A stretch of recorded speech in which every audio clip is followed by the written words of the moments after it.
Ang seguridad sa mga estudyante ang itanaw sa pamunuan sa Labangon Elementary School, Cebu City. Nunod kini sa gipatuman nga palisiya sa eskwelahan nga gireklamo sa ubang mga ginikanan.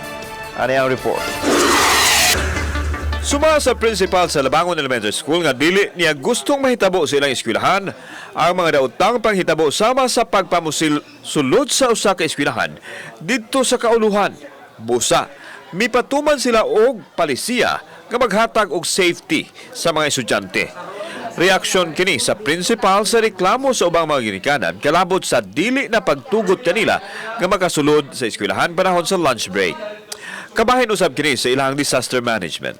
Number one ako silang gi-explain ang safety security na mo. Inanabay kawatan, sir. Kawatan, it's either maestra or ang mga bata. Sa mga bata, mga bag.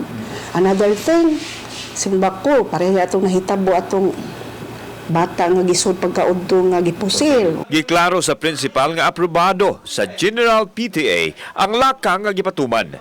Miyawhag siya sa mga ginikanan nga hatagan una og higayon nga mapatuman ang palisiya kay angay lang kini sa kaayuhan sa mga bata. Gibarugan sa Prinsipal nga isip schoolhead aduna siya otoridad sa pagmugna og mga palisiya sa eskwelahan. Kinahanglan as early as the stage of grade 1 ang bata. Hinahinay na siyang magkakaton nga siya na lang usa. Nanalay na suko. Kami man kay magtrapo-trapo pa mislikod, buko-buko.